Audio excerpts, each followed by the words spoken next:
Hey everybody, welcome to tonight's show. I know we've been gone for a while, and I hope you all have come back and watched us this week.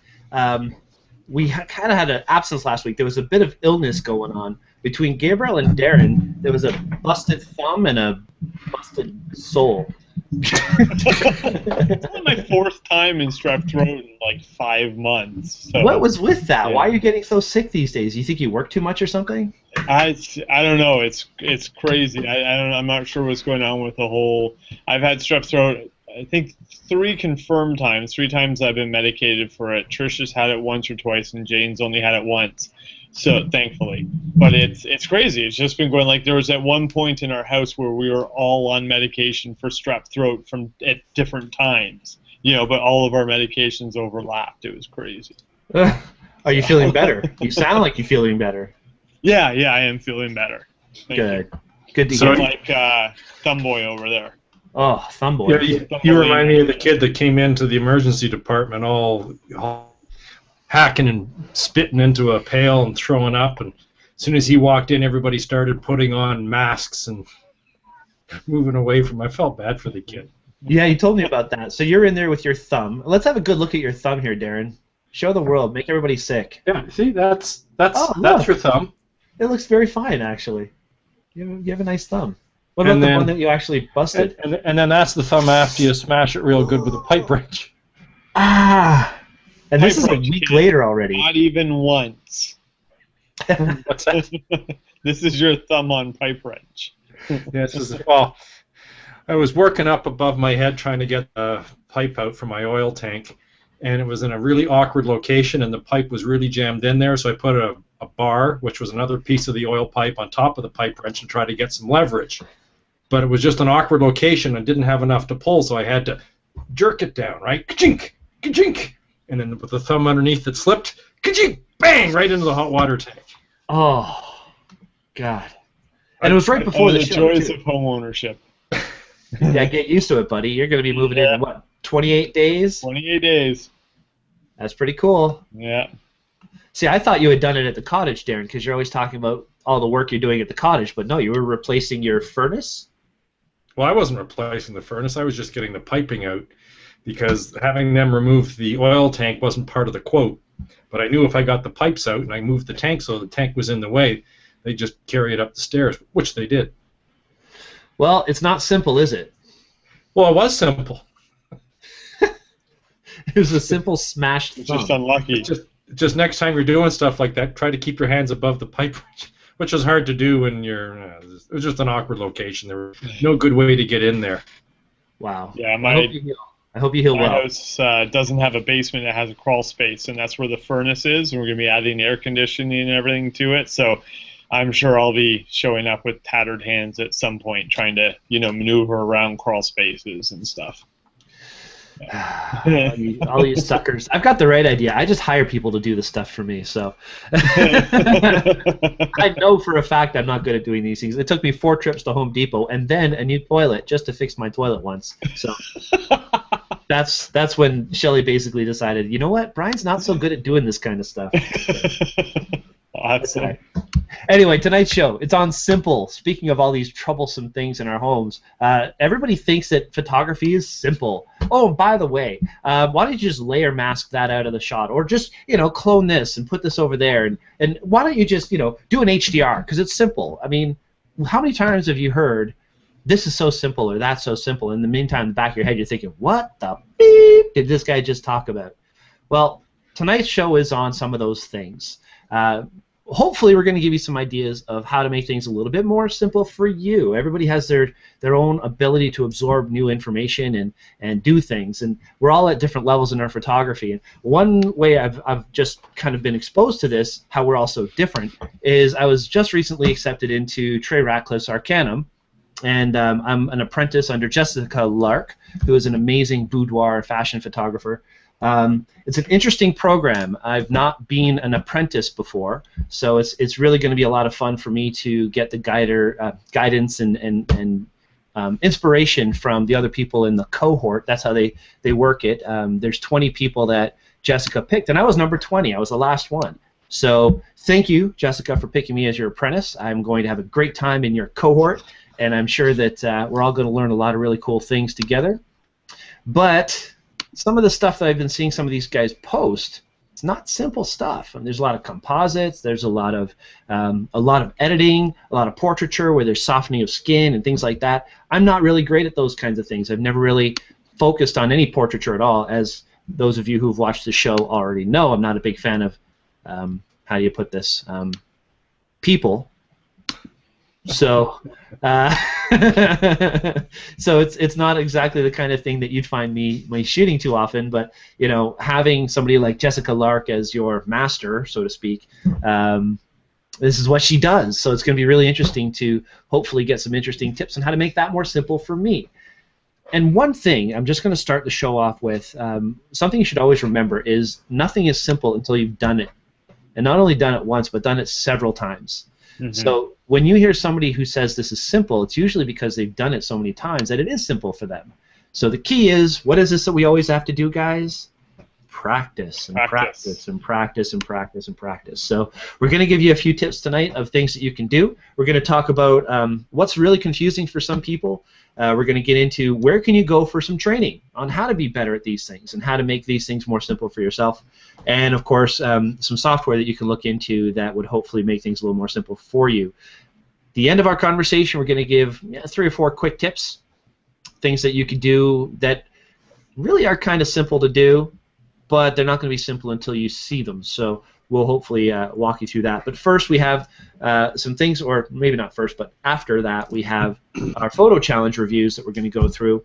And there's been 2 weeks of photos submitted, so there's quite a few photos. So if we don't talk about your picture, guys, tonight, please don't get upset. Don't write letters. Shelly's tired of getting all the mail and having all these people angry at us. Our mailbox is full every week. Dear jerks. The funny thing is, I don't think I've gotten a letter in about a year and a half, so except for my birthday, but that's a different story. Anyway, sidetrack. Squirrel. All right. Hey, there's been lots of things been posted about squirrels lately. Have you seen? Squirrels, chipmunks, raccoons, all kinds of crazy critters, all very distracting, so we'll try and move past them. Yeah. Anything else to add before we get into it tonight, guys? No. I mean, landing a 747 is simple, as long as you follow the checklist, and you've done it once or twice before, and you've practiced. It's true. Nowadays, it's just hitting the autopilot button. They only land one of every 8 landings, if I remember correctly. Everything else is autopilot. Speaking of pilots, our friend Rick Solpizio was on one of our our falconry sessions. Darren and I were having a chat with him, and it's one thing to be a pilot, and it's another thing to be a pilot of a Boeing 777. I mean, this plane is freaking huge. And he was telling us a story about how there's a bedroom for the captain upstairs, and how his wife was flying with them one day, and he went up there, and she's getting all angry at him for being up in the bedroom with her at the same time because everybody's going to think that there's something going on. So of course he messes Mile High Club, right? Mile High Club, right? So he messes up his hair and undoes his tie and starts going downstairs. He's like, no, don't go down. I just totally squirreled out for a second. Okay, on to the show. Simple. How many times have you guys heard this? I mean, seriously. And by the way, the Q&A is open right now, so if anybody has any questions for us, post them in the Q&A. If there's something that you find difficult, post it in the Q&A. I just opened up the Q&A, and there's actually quite a few posts already, so let's just go through this quickly here. Marjorie, thank you. It is awesome news that I'm in the Arcanum. I know you are as well. You're in Ron's cohort, which is funny because Ron keeps poking his head into our cohort, and apparently there's a challenge brewing between the Jessica Lark cohort and the Ron Clifford cohort, so we're going to have to wait and see how that works out. Could be kind of cool. Lena, hello, thank you. Hola. Brian Watts, yes, Brian, you do know where I live. It's okay, you're harmless, although you try and make people think otherwise. Ron, hi guys, nice to see you back. Just realized I have to keep reloading the URL for the show when it starts. Was watching the rainbow, waiting, and nothing happened. Any secret to not missing first few minutes? Yeah. Well, I don't know. Maybe missing the first few minutes is okay. We're usually just squirreling around anyway. That's what we squirrel the most. My first, because I watch a lot of conferences on Hangouts, and I just put them up in my browser, and I use Chrome, and as soon as they start, they just start auto-playing. So I would say, first of all, make sure that you're using Chrome. If you are using Chrome already, then if you're on Windows, just hitting F5 on your keyboard will refresh it. And if you're using a Mac, Command R will refresh. He's got a Mac. If he bought it, dumped all that Mac stuff, and bought a Windows computer, it might actually work for you, Ron. Wow. Starting already. Holy moly. I wasn't going to go there, but... Where I wasn't going to go is, hey, Darren, what do you think about the new Nikon D810? Oh, the firmware upgrade. Oh, no one's ever going to get to see one of those because they're going to be so backordered, just like the Nikon J1 whatever. Nope. Actually, they are going to be in stock within a couple of days. I think the 17th, there's an embargo on until the 17th, and once that comes, we have stock already rolling. I believe we have stock coming into the store of them. Back orders are being filled as we speak. I refuse to put any more money into Nikon's coffers until they cough up some decent improvements on a camera that should have certain levels of, like basic functionality in it. But yeah, I digress. This is a thing we've talked about for a long time, the custom modes and so on. I know that irks you like crazy. Well, I mean, come on. Every other camera out in the world, there was a reset to factory default settings. And then in all the point-and-shoot markets, the Panasonic, the Olympus, the Sony, like you name it, you can program custom set 1, custom set 2 to your settings. Put your settings in. And then you can either reset to the default settings or you can reset the whole camera to default settings. Well, Nikon is so screwed up, you can't reset the whole camera to default settings because things in the playback menu don't get reset. Things in the setup menu don't get reset. So they've really just gone in and botched it up and made a mess of it. Well, hopefully one day they'll come out with a camera you like because you're so heavily invested in their gear. It's not like you're going to flip and go Canon. I mean... Hey, sell a couple of lenses and buy a couple of lenses. As simple as that. I'm not that invested in it. Cool. Well, when you need a camera, let me know. Hey, everybody, if you're watching our show right now and you like what we're doing, you've enjoyed the past 90 shows, now we're on episode 91, click like at the bottom of the YouTube page. Share what we're doing. Share the show to a friend. Maybe subscribe to our channel. Get your updates every time we come up with a new show. Bam, it'll be there for you. We have a great time doing this, and I tell you, this past week killed me not being on the show. And I was tempted to do it myself, but, I'm the squirrel master, so... I'd be all over the place with the show on my own, so I needed you guys. Just call the show Squirrel and have fun with it. I'll do a whole episode. I was thinking of joining you from the emergency room of the hospital, and I brought my headset, and then there's all these signs about cell phones not allowed inside the hospital. Please turn them off. So I figured they'd get kind of upset if I was chatting away. I'm going to squirrel again for a second, because look what I got, guys. Ooh, pretty. Oh, isn't that pretty? This is my new fun baby. I love this thing, and I'm trying to find my lens pen cleaner for it. Here it is. Cool. This is my new Sony Xperia Z2. I've already got some of my photos on there. Of course, give it a clean with my lens pen. Sorry, I'm sponsored by Lens Pen everywhere. I have to say this before Gabriel gets mad at me. We are sponsored by Lens Pen, and this is one of their cool little devices that they have for cleaning computer screens and cleaning phones and so on. It's a funky little gizmo that just folds up in itself. But I'll tell you, this Xperia Z2 is pretty freaking fast. I've not had a phone this fast before. The screen is IPS, actually. So it's an IPS monitor screen. The clarity is fantastic, and the speed and the size and everything. Henry's a selling phones. Camera button, beautiful camera built in. Press right here, boink, yeah. Goes into camera, and I could take your picture just like that, yoink. I just did. See, I took your picture. Well, you can't see. Anyway, it's fun. I'm very happy I finally have a new phone. Now that Henry's selling phones, as of the 23rd, I believe, we're officially selling phones. If anybody needs a cell phone, we carry the best phones there now. Whether it's the Sony Xperia Z2, the Note 4, or sorry, the Note 3, the S4, and the S5, we're carrying all pretty much the camera phones. The phones Do you sell the phones only? Pardon me? You sell the phones only? What do you mean, and not activate them? Well, as much as I dislike Henry's, I dislike Bell more. Oh, well, it is Bell. So Yes. So if you sorry about your luck. if you are okay with a Bell phone, then you can go to Henry's. But from what I recall, the rumors being that it was only Sony and they're not carrying any other, not Telus, not Nope, only Bell. only Bell. Okay. And not only that, but you can buy the phone on its own and have it activated yourself, but it is locked to Bell. So just the banner. Anywho, I'm excited about it. We did all kinds of training over the past 2 days, and I've learned quite a bit about how cell phones work, and the whole going from 3-year to 2-year plan, how it kind of messed everything up because prices were cheaper with a 3-year plan because it took you 3 years to pay off the phone. Now it's only taking you 2 years to pay off the phone, so they have to charge you more. Interesting things, but ultimately it makes sense. So you're just going to be another phony salesman. I'll be another phony salesman once again.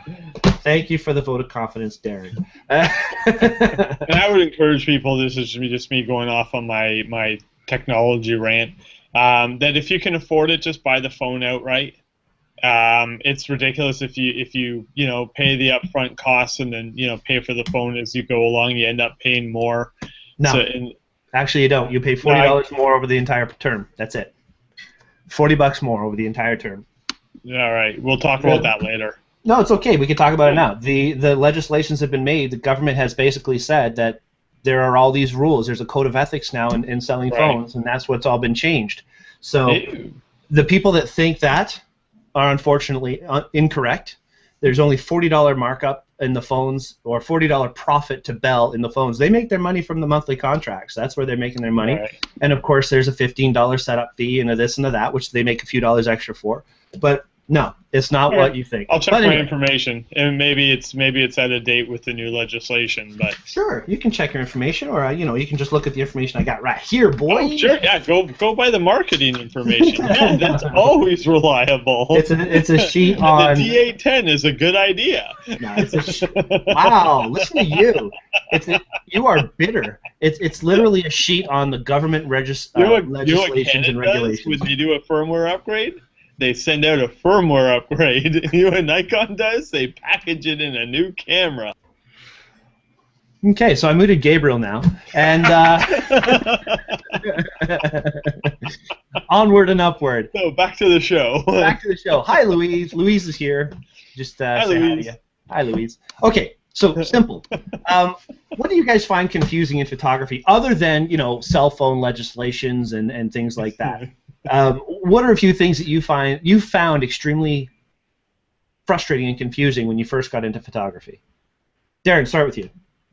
When I first got into photography, I'm going back to the days. Well, I mean, it's not as early as other people I know named Joe Leduc. But I thought you were going to say Martin with the old chisel and rock. Yeah, no, but I got into it in the film days. And there was something magical about seeing the film develop, and it was pretty simple as long as you got the temperatures and the mixing of the chemicals right. Otherwise, you could wreck a lot of film. And wreck your lungs.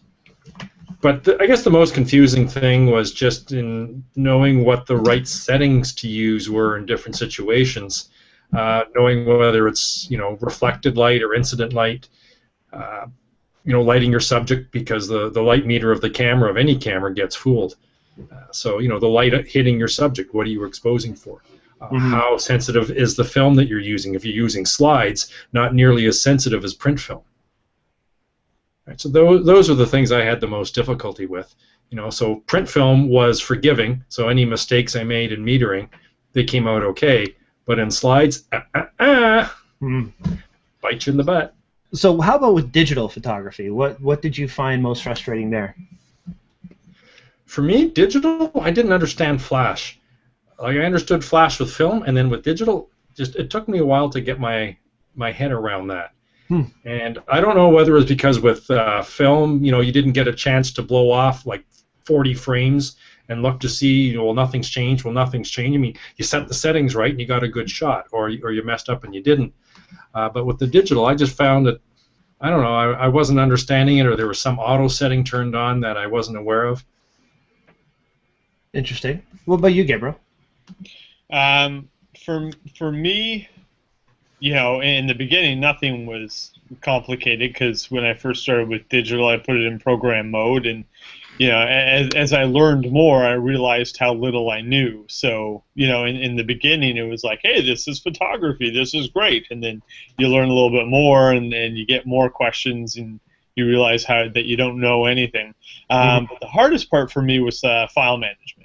Was you know, if I go out and I take, you know, in the beginning you always overshoot, so I go out on a 15-minute nature walk and take 600 pictures, and you know, and then you come back and you download them all onto your computer, and then 6 months later you want to find that one picture of a butterfly, and you know, nothing like Lightroom or anything existed at that time. And I know we're going to go into Lightroom a little bit in a little bit, but I'll tell you, I was almost ready to get out of the industry. I was already shooting weddings. I was editing wedding photos one by one in Photoshop, and I was like, it was just killing me. I was about ready to, like, this is just ridiculous. And then Lightroom came out and changed everything for me. So, but that was my hardest part, with file management, how to structure everything, how to tag everything, how to find everything.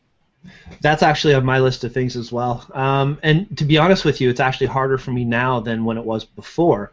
I used to do what you did as well with Photoshop, where I'd edit every photo and then I'd name it, and I'd always be able to find it again because, you know, with the Mac you can just type in the name and boop, there it comes. Doesn't matter where you saved it, it would just show up.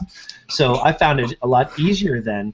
Now that I'm in Lightroom and I'm doing all the file management there, it's not naming my photos the way I wanted them to, and I know I could probably make it do that.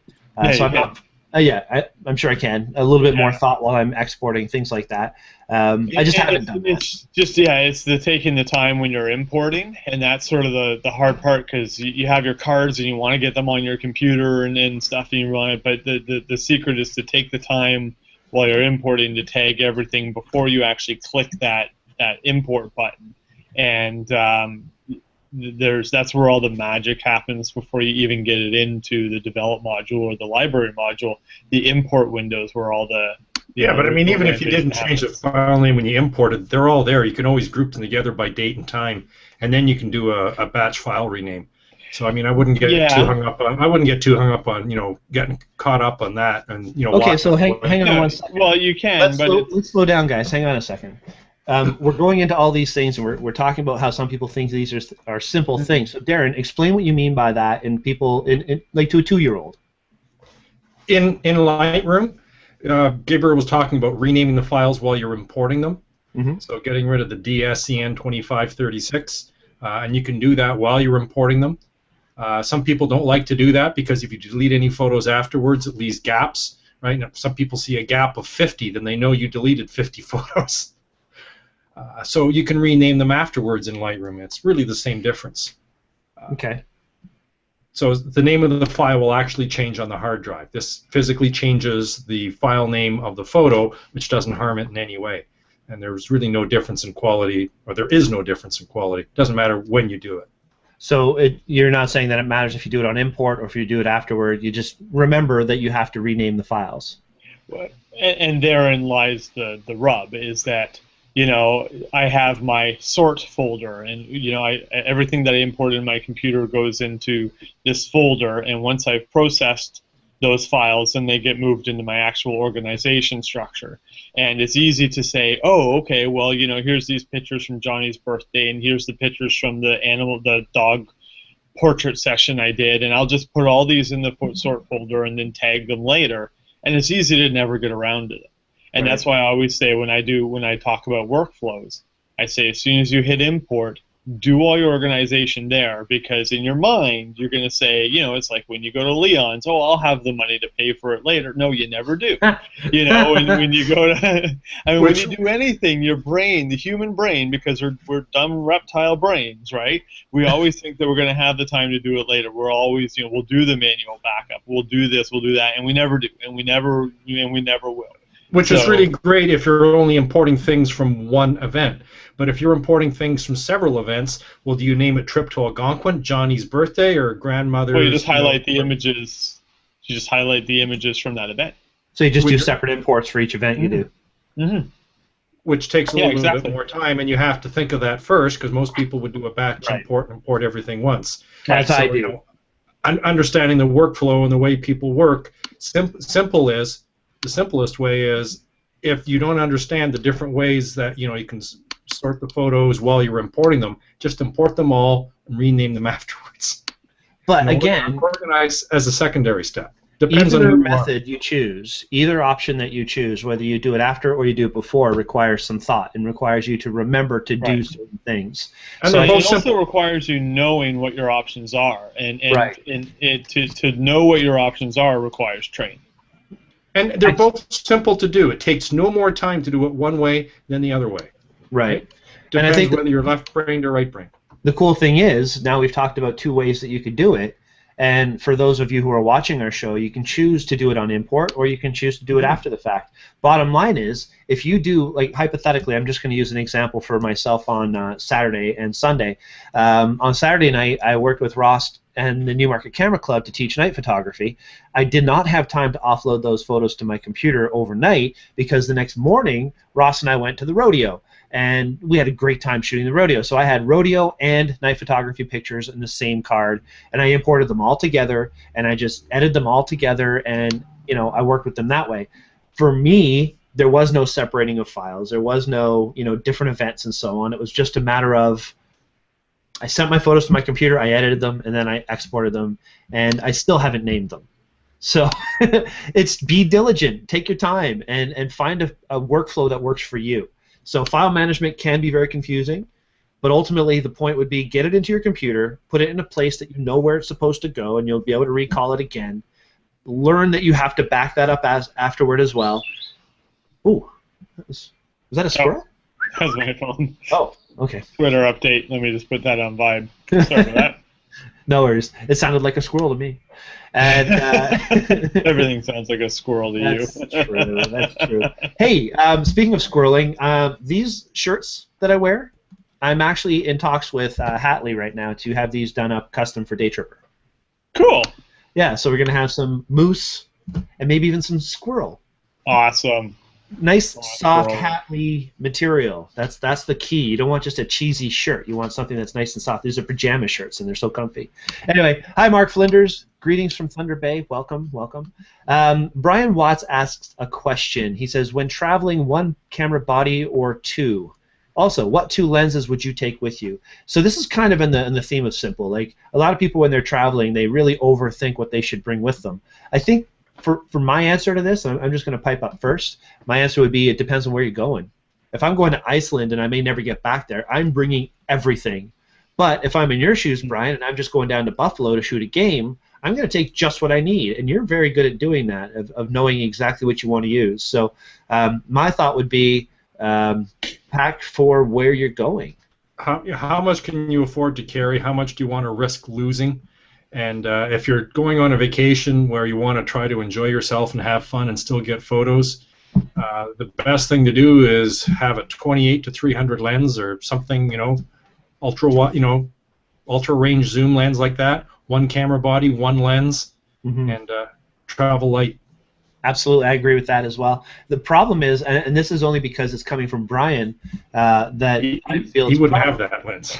He wouldn't have that lens. Brian has 70 to 200 2.8s and 11-16 2.8s and things like that, where his glass is meant for hockey photography, very low light action, and so that's the kind of gear he has.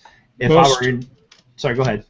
Most of my shots that I've taken on holidays have been wide angle. My 16 to 35 on full frame, so it would be a Sigma 10 to 20 if you're on the crop frame. That's been 90% of my shots.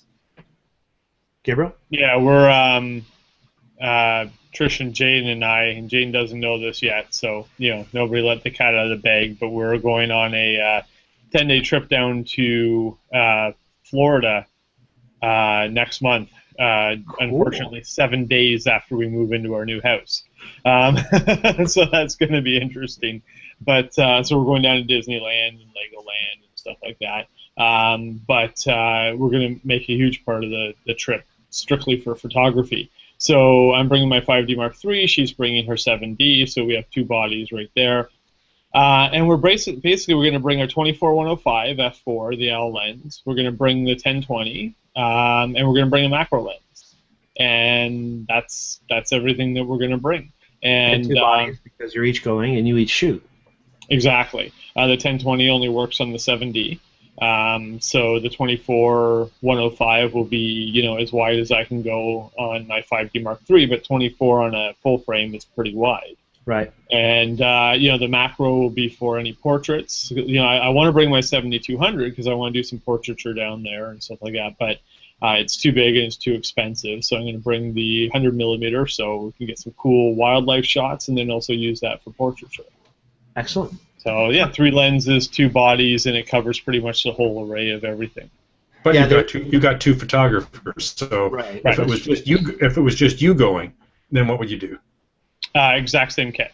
I'd bring 5D Mark III and the 7D, the 1020 for the 7D, 24-105, and then the macro. I'll tell you, I traveled to Nova Scotia, and when you're traveling and trying to move around and be light and be agile, 2 camera bodies. I didn't use 2 camera bodies. I'm stronger than you, so having two cameras slung around your neck just slows you down. No, I keep one packed away, and when I need the second body, then I just pull it out. But that's how I normally shoot on pretty much any excursion. It's just this time the 7D. We have 3 camera bodies between the 2 of us. We have 2 7Ds and a 5D Mark III, and probably gonna be replacing one of those with a 7D Mark II. Sounds like pretty soon. But when I go shooting on my own, I bring 2 bodies, so I'm used to that. Very cool. Yeah. So yeah, I think what it comes down to is how you shoot, your shooting style, where you're going, and what you're expecting from your photography. If I had kids and I were going to Europe for a month or a week or whatever, I would end up usually just bringing one camera with one all-in-one lens, like Darren's suggesting, a 28-300, something good quality, maybe a Sigma 18-250 if I brought the crop sensor camera, something decent quality, but will do everything I need it to do. And of course, you have to bring the nifty 50 because that's just awesome. I even considered picking up just a new camera for the trip, like picking up like a mirrorless, like an OMD or something like that. I've got one for you the trip. If you need. I just picked up a new camera. It's got the latest technology. You will love it. This is the Minolta, the Minolta Maxim 7000i. With this, check this technology out. Whoop, whoop. Oh wait, hang on. That's not even it. Check this out, buddy. This thing has its own special card. Here it is. This is the fantasy card. This thing is high proprietary card format. Yes. And all right, back to the show. All right, back to the show. It's a fun camera, though. So, okay. File management. Now, the next thing, editing. Editing is something that really throws people off, and there's a lot of different ways to edit. We've got a couple more questions here. You want to get to those before we get into editing? Good idea. Louise says as soon as she imports, she tags her pictures. Brilliant, and this is really what Gabriel's saying. On the import, you tag your photos, you keyword them, you put them where you want them to go, and you take the time on import to make sure that they're going to the right spot. That's what you're saying, isn't it, Gabriel? Yeah. Yeah, I mean, it's just... Don't ever use a workflow that relies on you getting to it later, because you won't. Or you will once, and then you think, hey, I'm pretty good at this, and you'll never do it again. Do it when it's right in front of you. Spend that time then and get it done. I don't know if I'm a great example of this, but I'm kind of that way. I always tell myself one day I'm going to go through all my photos. Oh, do it from here forward. Make sure I do it from here forward. Right. Yeah, still don't. So it's true. Just make it part of your workflow. I mean, my workflow is constantly evolving. The way that I import and organize and sort and key and mark photos and stuff is constantly evolving, and I just made it part of my workflow. Mm-hmm. And I'll spend 20 minutes in the import window and tag things. If there's a beautiful picture of a butterfly, I'll tag it there, and I'll just do all that right there. And then as soon as I hit import, then I take everything into the mapping module and I map them on the map, and I regimented workflow so that everything can be found. Well, this is the thing. I have I mean, I have 22,000 pictures just on my phone, right? So I've got, I think, about 80 or 90,000 pictures on my camera and on my computer in my primary library.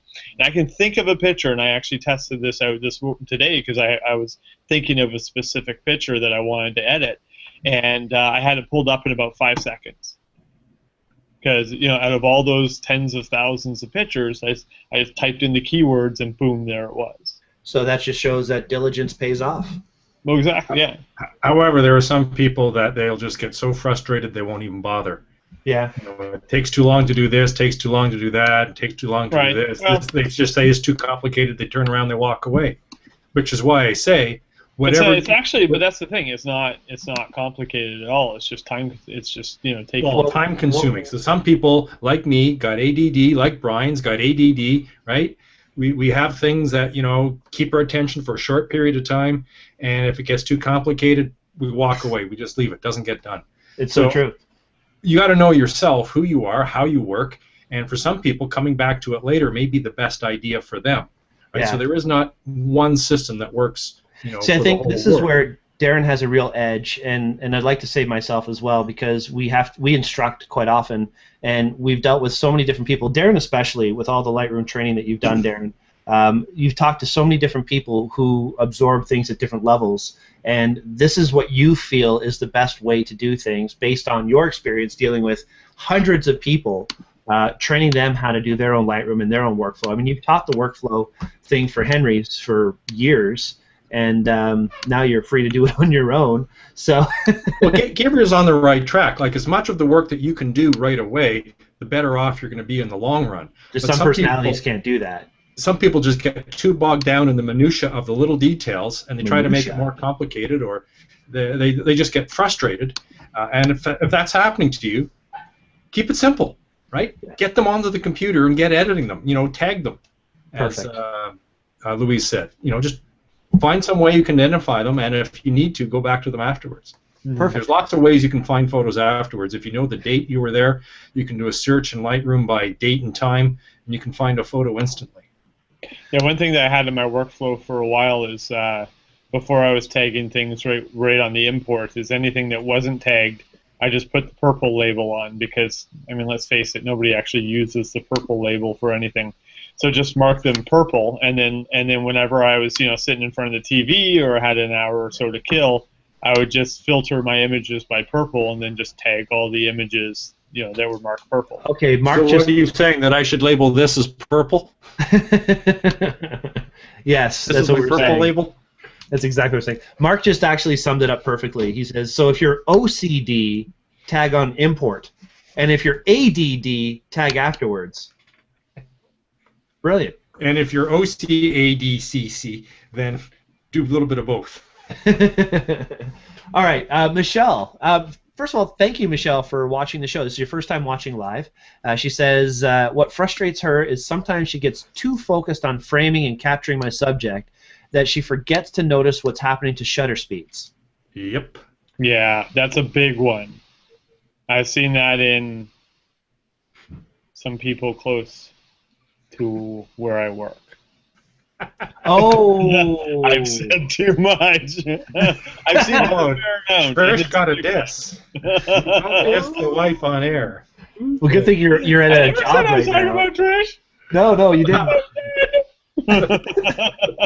Good thing you're at a job right now. You're not at home. Yeah, really. I'm like an hour away from her. that curtain beside you doesn't have to have a shoe flying through it. But a lot of it is. I'll just jump in here. A lot of it is getting to know your gear and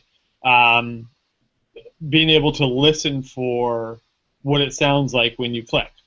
Brian on day trips, he gives a little example of when he does shutter speed, and as you're shooting, you'll just learn to listen for what it sounds like. So if I go here, yeah, but Gabriel, the difference between what, a 180th of a second, a 200th of a second, yeah, a 1000th of a second, you can't tell the difference in sound in that. And when the birds of prey are flying around, right, if you've got a shutter speed that's too slow, the only way you're going to tell is afterwards if you've played back and zoomed in. So here's a good rule of thumb for everybody on this, and this is going to help you, Michelle. If you're shooting, and I know this. I think this is simple, but if you're shooting, and I only think it's simple because I've talked about it how many times? A million times. If you're shooting with a, let's say, a 300 millimeter lens, and you're taking a picture of a bird in flight, you have to multiply your focal length, that's the 300 millimeter number, times 3 if you even hope to get a sharp photo of the bird. Otherwise, you can pretty much just put the camera away and say, yeah, it's not going to work, and know it in advance. 1 out of 100 you'll get that'll be sharp, or 2 out of 100. If you're panning, if you're moving it the right way, you'll get sharpness. If you're following the motion of the bird, you might get sharpness. But realistically, if a bird's sitting on a bird feeder out in my backyard, and I'm not shooting at, let's say 1,000th of a second shutter speed minimum, there will always be blur. And that's because my own body is shaking, I'm breathing, I'm holding the camera. That's because there's motion on the other side of the lens. So small rule of thumb, if you're hand holding your camera and you're taking a picture of something, you have to multiply your focal length by 3 if you expect that to be sharp, if that thing is moving. If it's static, it's a different story. But just try and remember that.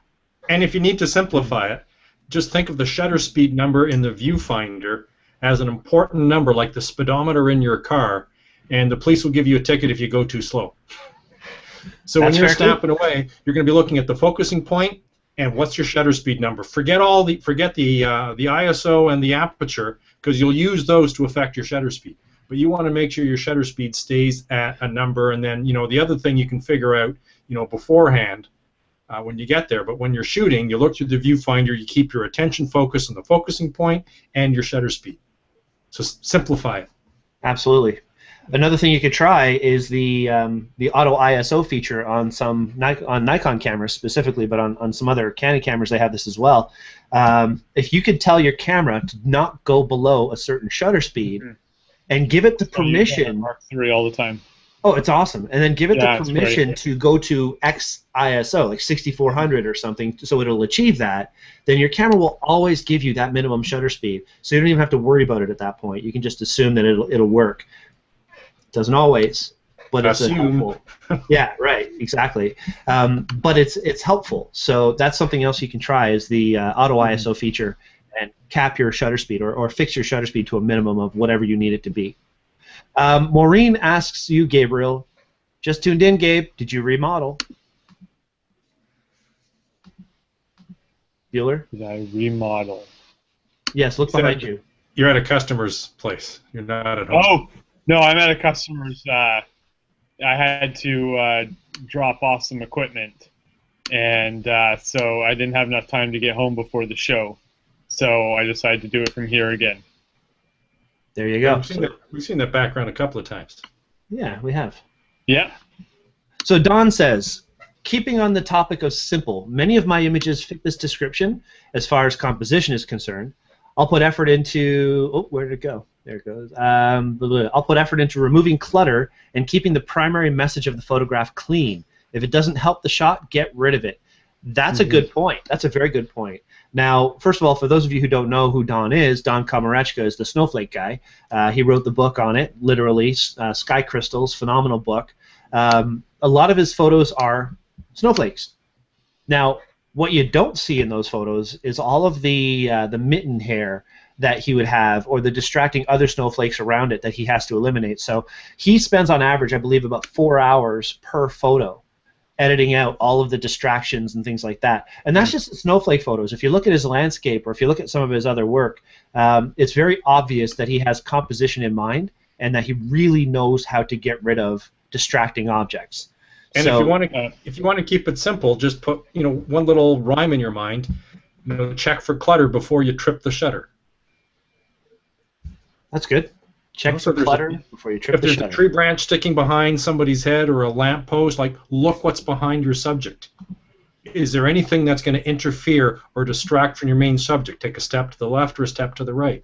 Rick Salmon always says, because photography is equated to painting a lot, and so painters add, photographers subtract. Interesting. Don goes on to say that Lightroom does a great job of reverse geotagging images, which automatically adds location-based keywords to items on import. If he shoots the Eiffel Tower with a GPS attached to his camera, he'll literally see Eiffel Tower, Paris, France added by default. So those are all keywords that are automatically added in the GPS part of Lightroom, or some other softwares I believe as well do that. So if the file management is confusing for you, you don't know where to put things. If you put the GPS on there, that might add some keywords for you automatically that'll help you find things afterward. GPSs are not simple though. On my Nikon, it takes a thing like 30 seconds a lot of times before it gets a lock. So if you're snapping photos, none of the photos before 30 seconds are tagged, and then it loses it, and it sucks the life out of the battery. Well, actually, that's the point I was going to make. A lot of point-and-shoot cameras that have the GPS built into them, if you don't remember to turn the GPS off, before you know it, your batteries are dead, because it's constantly trying to make a connection to the satellite. So always remember to turn that GPS off when you're not using it. Louise says, good point, Darren. I still forget to check all the settings in the viewfinder. You know how many people don't even know that the settings are in the viewfinder of their cameras? It's actually pretty high percentage of people don't even know that that's there. And then, you know, you get so focused on checking the settings in the viewfinder, you forget to check the clutter of what's behind you. Right. So I think that's what really separates the absolute top photographers from, you know, everybody else, is they are meticulous, and they will take the time to pay attention to all the details in the background and all that. And you know what, honestly, if they don't and they come up with a great photo, they're not going to tell you otherwise. Yes, of course. That's exactly what I intended to do. A lot of habits are created by the sentence "never again." You know, like you'll get done a shoot and you're like, oh my God, I did the whole shoot on ISO 3200 and it was bright sunshine, you know, it's not bright sunshine outside. Never again. You know, oh, the whole shoot I undershot and my shutter speed was, you know, way too quick. Never again.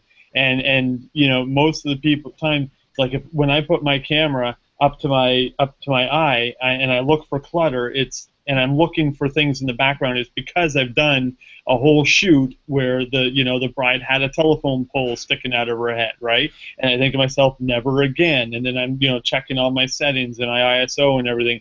It's just because of never again. So you have to sort of make those mistakes to burn the lessons in your brain sometimes.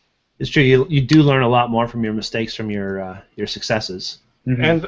And the more you do, the more you practice, the more you use your camera, the more it comes to you. If you don't use the camera on a regular basis, then, you know, it may take you a long time, or it may never be recorded in. But, you know, it's just like driving. You know, a lot of people, you know, learn how to drive, and it's very difficult at first. And then when you get to be a little bit more experienced, you can text, you can shave while eating a bowl of cereal, and sending Daytripper Photo does not endorse the action of texting and driving. Shaving and driving, you know, I could probably use that, but yeah, texting, it's illegal. Don't. Yeah, I find the foam gets everywhere, and you know. See, that's why I use Nair. You know that Nair stuff? You just spray it on and then wipe it off afterward. Oh, it's there awesome. You go. No, awesome. Okay, all good. All right. So now we've talked about all these cool things, and we could go on and on and on about what's confusing to people as far as editing goes, and merging, cloning, all of these things. We're going to show a quick tip at the end of our conversation on how to do some quick removal of certain things. If you don't know it already, the content-aware feature on CS6 awesome. and so on. Awesome feature. And I believe on the Creative Cloud it's even better. So I don't know if you want to show it, Gabriel, how to do it, because I've only got the CS6. Well, we're running on. We're supposed to be an hour on the show, right? Hour and a bit. So we still have the photo to get to. So sure. So let's talk about some places where you can go to get this training that we're talking about. First of all, Daytripper Photo. We do lots of sessions to teach photography, but we also have sessions to teach you how to finish your photos. We have the Daytripper Photo Academy, where we're going to have a whole series of different editing suite sessions in the future. We're going to have all kinds of hands-on classes for portraiture and wedding photography, as Gabriel's designing a really great wedding photography class as well. So Daytripper Photo is a huge resource for these things, even the how-to hangouts that we can offer you, which are training via a hangout, like what we're doing right now. So all of these are great resources for you to learn. YouTube. All kinds of videos you can watch on YouTube. If you have a question about something, and now that I have a phone that's actually fast, I can do this and do this and do this, and it's already on YouTube. I mean, the thing is so freaking fast. I love it. And I could be at work, and if I want to show something, I can literally just say, oh, look, there's YouTube. It's so fast. You sound like me after I got rid of my BlackBerry. Yes, you know exactly what I'm saying. Now, there's You all another. to the awesome Android side. Oh yeah, I really do like it. Oh, and by the way, it's waterproof, so I can lick it. Yeah, which is awesome. Oh wow, Whatever. I was Whatever. really like, it's waterproof, and I was gonna go somewhere. You just took it in a completely different direction. I could drop it in my water. What? But this is the store demo phone right now, so I'm not going to do that. Anywho, another amazing resource for people to learn, and this is mostly a Canadian resource. For those of you who aren't in Canada, this won't work for you. Henry's, where I work full-time, they have a brilliant program called the School of Imaging, where you can take courses on all kinds of topics, and anything from Lightroom to lighting to basic ideas of how to use your camera and so on. So they're great classes. There's great instructors in the company that really do a good job bringing Not you many that. great instructors working there anymore, Brian. I know, they're missing one of the best instructors, but you know what? That's okay. Their loss is our gain. Thank you, Darren. Another place. This is a training program that I subscribed to last year, the Kelby training, Kelby Online.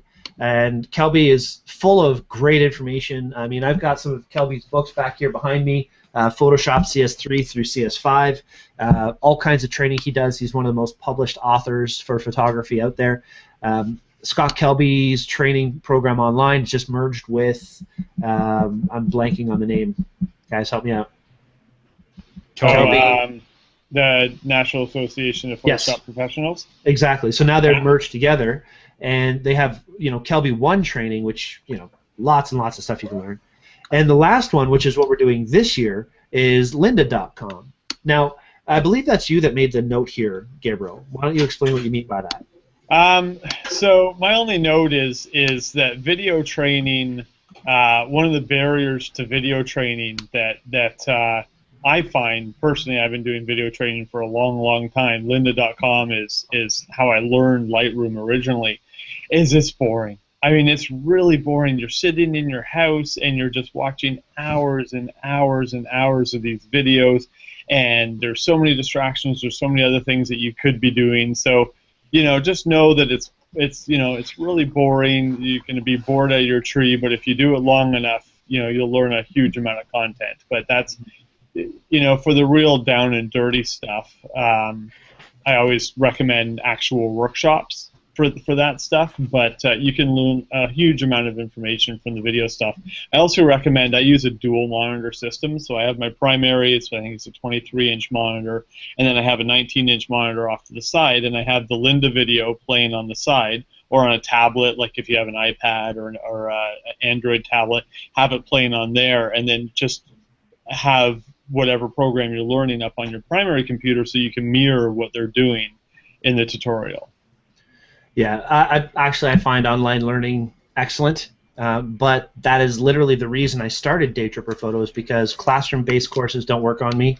For example, in the training that we were doing for the phones, yesterday, I mean, I tuned out maybe a third of the way into it. I just couldn't absorb any more of the contract talk and the this and the that. When we start getting into all that really technical stuff, it just doesn't get in, Yeah, so, and that's where the instructor can see that a student is not picking up, and can switch gears, try something different, or take a break, and make sure that people get the learning and people understand.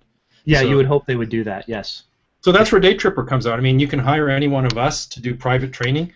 Our how-to hangouts are really great, and sometimes a lot of people will take our training, and after that, things like the Kelby training or lynda.com start to make more sense. Mm-hmm. Exactly. I was just about to say that. After you have some fundamental hands-on experience, all the other stuff just seems to make more sense. It's more simple, right? Louise says she loves Kelby 1. Excellent. I loved Kelby 1 for a little while. Maureen, she says she's very excited for the wedding photography course. Gabriel, when are you expecting to put that out? That is a great question. Great question, Maureen. I would say September. August is a bit of a cluster truck for me with the move and the vacation and stuff like that. I was actually, coincidentally enough, just going over the course today. I've got it about half done. I want to make sure that it's a real course of value. So I'm just doing a lot of fine-tuning and everything. But I'd say I'd probably be ready to rock and roll with that in September. Perfect. And Louise mentioned Creative Live as well, which is another good online resource. Okay. Yes, Creative Live is great. So we've talked about softwares like crazy. What softwares do we recommend to people? We had a whole show on software, so we're just going to breeze through this. I will recommend highly Lightroom. Yeah. Nix software combined with Lightroom. Nix software is great stuff, made by Google now. And then, of course, Photoshop. Those three, to me, are all I would ever use. But there's a lot of other really good software out there. Gabe, what do you think? Well, you could definitely use Aperture. Oh, wait, never mind. Okay, explain the joke. Apple basically just announced last week that they're stopping any further production on Aperture. It's basically going to be molded into the Apple Pictures app, which looks like it's going to be very consumer-facing and not nearly as powerful as the offering that they offer today. I'm going to be a bit of a software snob here. Like I always say, if I have a friend of mine or somebody that says, what camera should I buy, I always ask them, what do your friends use? If all your friends have Nikon, buy a Nikon. If they all have Canon, buy a Canon, because you can be able to swap lenses when you're in the field. They're going to be able to help you out a lot more. The industry standard is Lightroom. Lightroom and Photoshop, and now you can get it for $9.99 a month. I know that there's other software out there. I know there's other really capable software out there. But, I mean, you can go to adobe.com and watch hundreds of hours of free tutorials. Everything supports it. It's the industry standard, and it's what you're going to be able to get support and answers on. There is other stuff out there, but Lightroom, if you don't want to do the subscription, you can still get it on Amazon for $125. They're still going to support it. It's what I would recommend over everything else. I know there's some people watching the show, saying Corel's really good. Yes, I know it's really good, but Lightroom and Photoshop are the industry standard. It's what you're going to get the most mileage out of. Yeah, I was actually thinking more about the people who are watching the show going, ooh, why is Gabriel telling people to buy it on Amazon? Henry sells it. Oh, do they? Oh, I didn't know that. Okay, yeah, you can buy it at you can probably for the same price, Henry's, and you get a. No, don't buy it at Henry's. Go buy it from Brian. Yeah.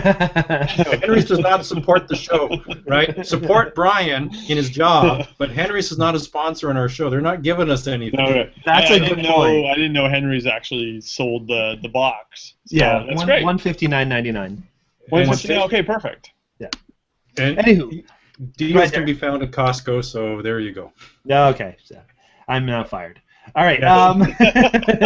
So there is other stuff and again, I would say if you're going to go with that, go with the Creative Cloud, because it's the one that it's $9.99 a month. It's the one that gets the updates that they've been releasing for it. Everyone's like, oh, they're going to put you on a subscription plan, and then they're never going to have to update it. And I mean, the updates that they've been releasing for it have been powerful, have been incredible. It's really, really a good software program, and it's only getting better. Now, another one that I've played with is the On1 software, and I got to tell you guys, it does a lot of the same things as Lightroom. It does a lot of those same things as Photoshop, layers included, but it's a lot easier to learn. It's a much easier interface. I personally, I'm so used to Creative Suite, and I'm so used to Lightroom now that I find it a little bit basic, and just in its operation. Although if you talk to somebody like Blake, who's probably watching right now, he loves the software, and he does a great job with it. He takes his time, and he's learned how to use it very well. So On1 is another software that you can look into. And you know what? Blake uses On1 a lot. Yeah, he does. That's what I'm saying. Oh, I thought you were saying he didn't. No, I'm saying that's exactly what I'm saying, is that he does. Oh, he's very comfortable with it. He uses it a lot more, and I'm sure he finds it quite simple for what he wants to do. Okay, let's go into some quick tips, guys, because you're right, Darren. I mean, we don't want the show to go all night, and we're already at the 1 hour mark. Quick tips. Gabriel, are you able to open up CC? Yes. And do a quick content-aware fill? And while you're opening it, I'm just going to quickly mention another software that I love. Now, this is a Mac-only software, but it's called Time-Lapse Assembler. If you've ever wanted to merge a time-lapse on your own, Time-Lapse Assembler is so easy. All the time-lapses that I've ever done, you've seen me time-lapse, building a shed in my backyard. You've seen me time-lapse mowing my front lawn, shoveling the driveway, things like this. Whenever I've done a time-lapse, it's always been through Time-Lapse Assembler. First of all, it's free. Second of all you need are your JPEGs in a folder. All your JPEGs, put it in a folder. Open up Time-Lapse Assembler, choose that folder, choose the frame rate, and say go. That's it. It exports a video, and you've got a time-lapse video. Take that video, put it into an editing software if you want to, and add music if you want to. Save that, burn a DVD, whatever you want to do. Put it to YouTube. Who knows?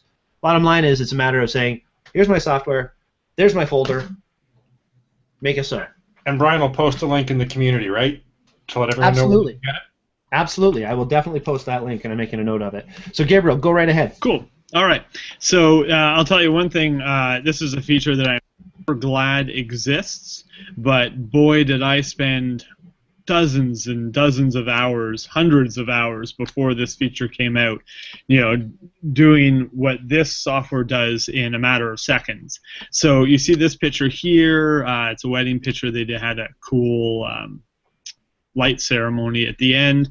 So let's say I were to take this picture and I didn't want this light up here. Let's say I just wanted, for some reason, I just wanted these lights over here. So I'm going to zoom in, and I don't have my Wacom tablet, so you're going to have to bear with me. I'm going to select the lasso tool up here, and I'm just going to draw a circle around this light up here. And it doesn't even have to be perfect, does it? No, it doesn't have to be perfect. It just has to be sort of in the area. I'm going to right-click on that section. I'm going to go Fill.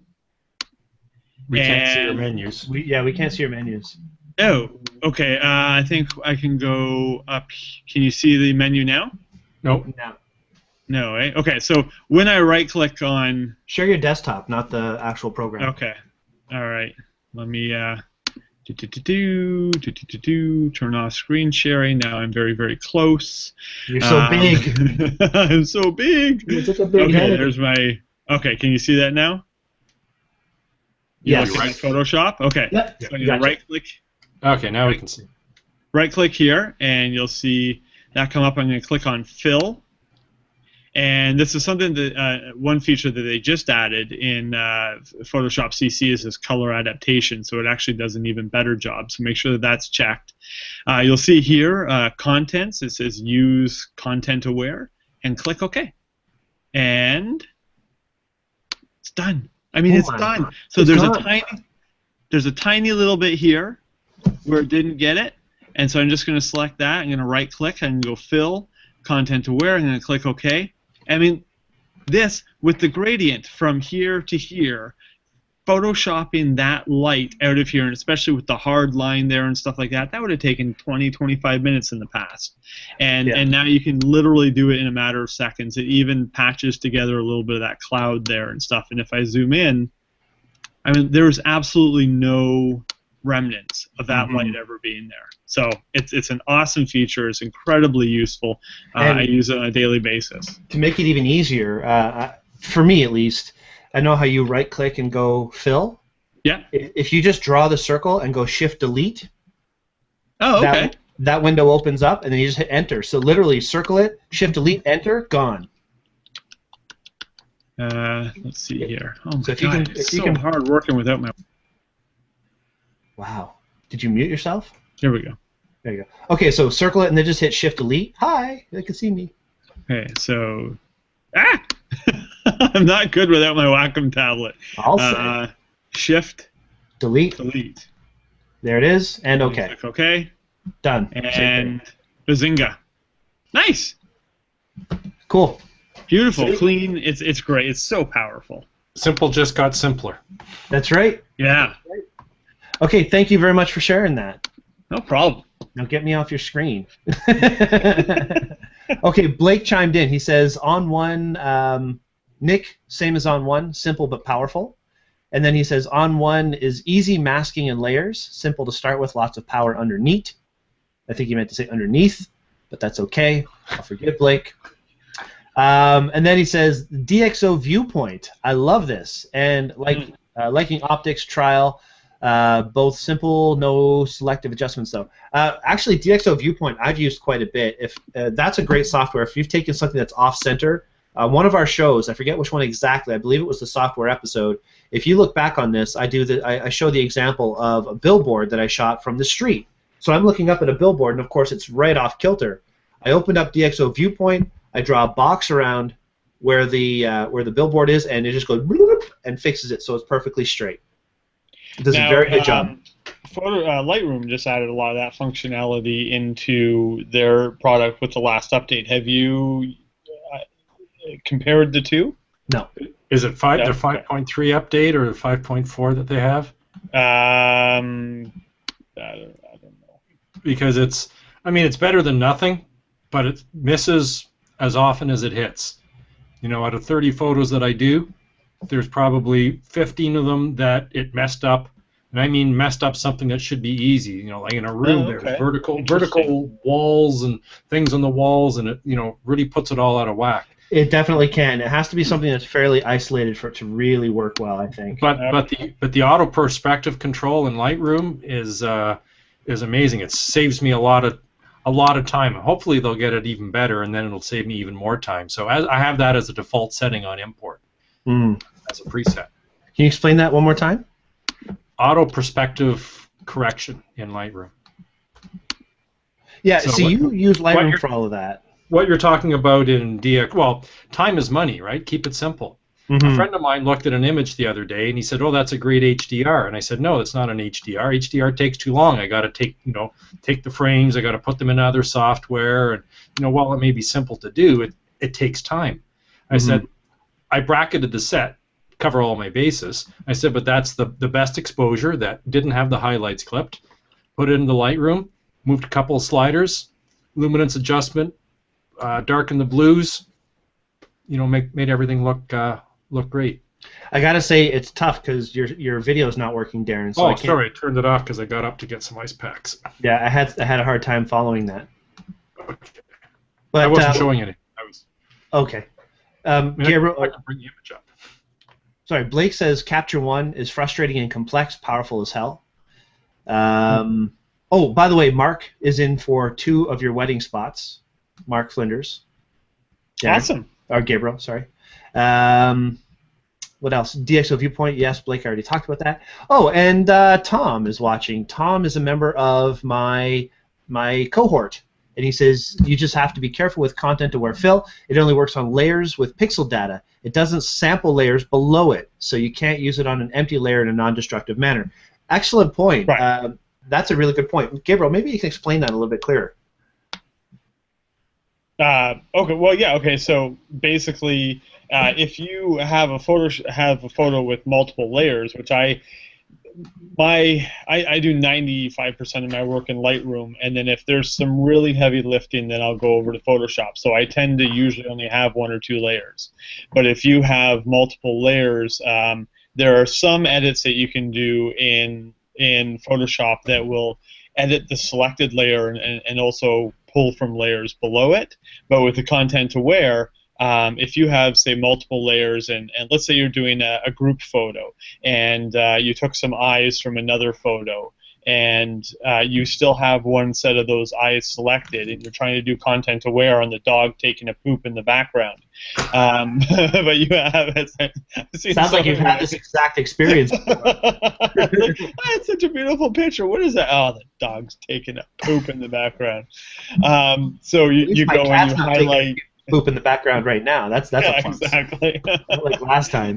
So you draw your wand around it, and you right click and you do content aware fill, and then you look at it and like, well, nothing happened.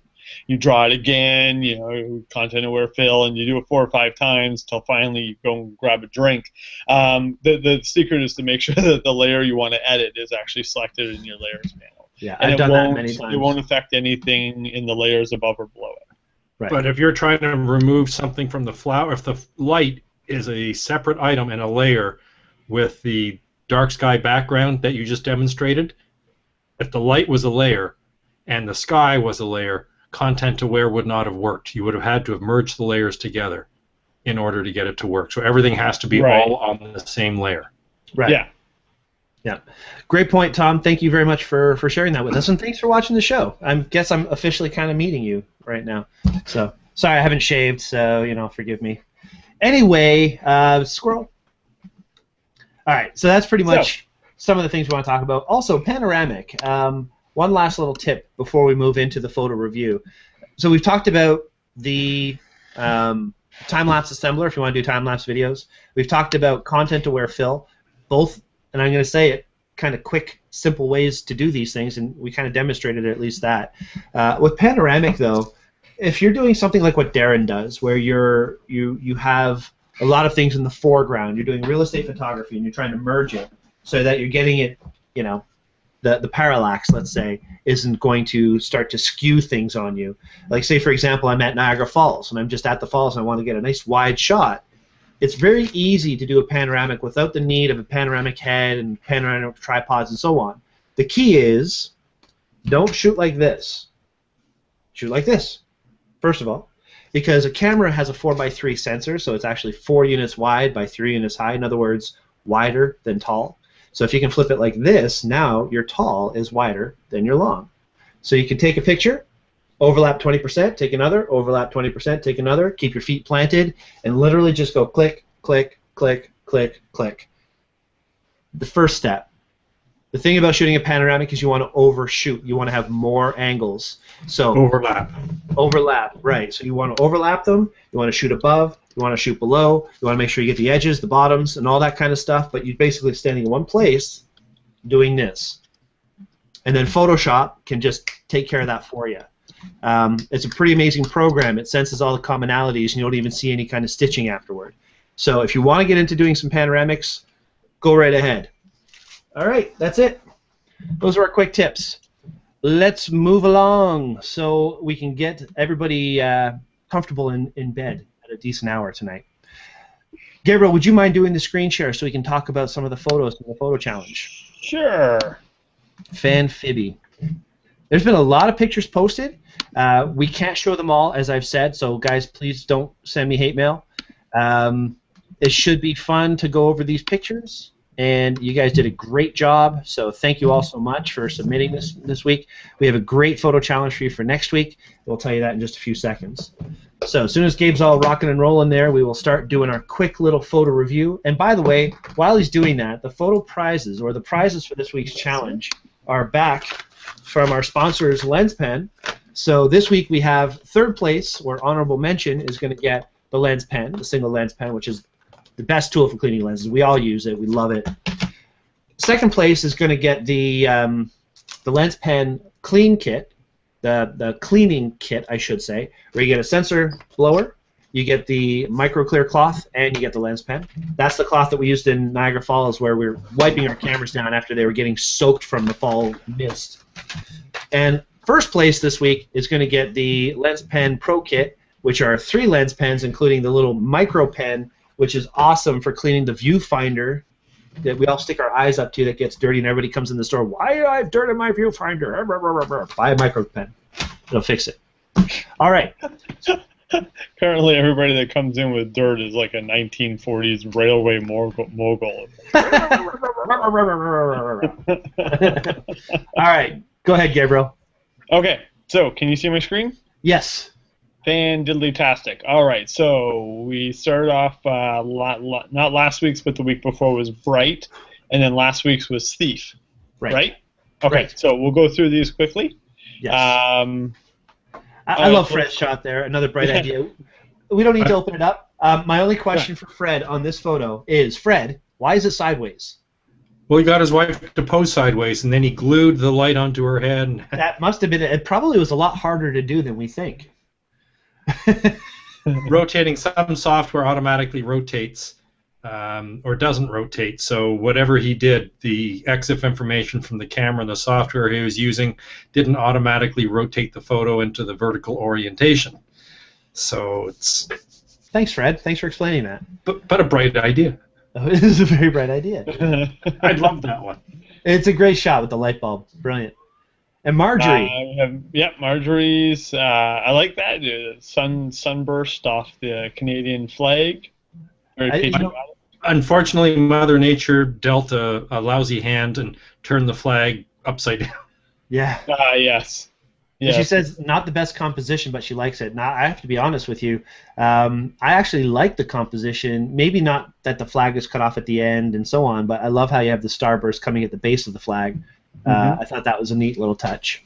Yeah, that was great. I like that. Great exposure, nice lighting on the leaves. That's okay. Go ahead. Yeah, good. Yeah, you still got some detail in the blacks, but you got the, it looks like it was probably a pretty, it was stopped down a lot because you got the nice starburst from the sun. Yep, that's a neat little trick you guys can all try if you want to have that starburst from the sun. Close your aperture down to a bigger number, f11 through f16. F22, F32, you get nice starbursts, and you find out if you have any sensor F55 looks dust. awesome, yeah. Yeah. And then what's that? You find out you have sensor dust, Darren? Yeah, you'll find out if you have sensor dust in the blue sky. Yeah, for really sure. quickly. Yeah.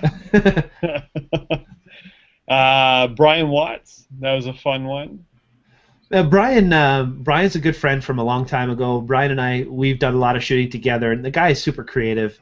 I love shooting with him. He's got a great attitude no matter what he does. So thanks, Brian, for submitting to the photo challenge. I noticed you've been doing it more often now, so that's fantastic. It's great. I think we'll give him a little nickname. We'll give him, the nickname of, like 1,000. Brian 1,000 watts.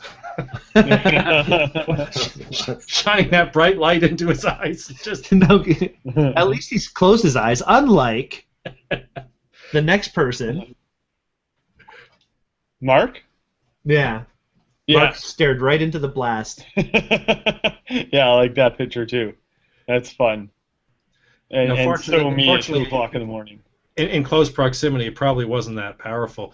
But you got to be careful if you're opening your eyes and firing the flash. You could cause some damage if you get too close. You set the power setting too high. Yeah.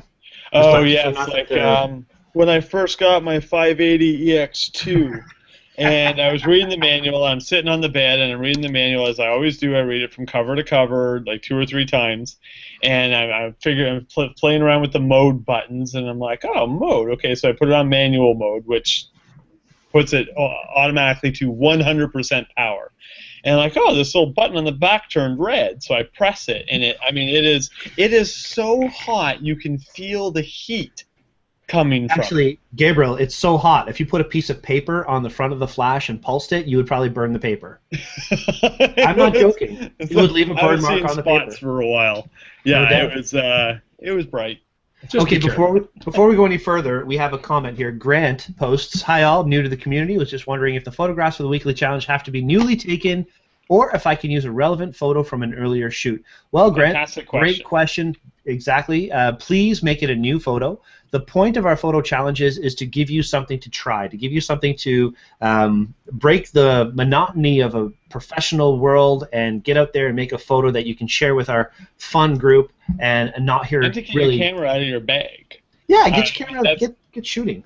Yeah, I mean, a lot of things that we talk about, we've said a couple times in the show already, repetitivity is the key to success. And, to build up the muscle memory, to look at your shutter speeds, to do all the things that we talk about, you have to get your camera out and you have to shoot a lot. Right. Excellent. Thank you.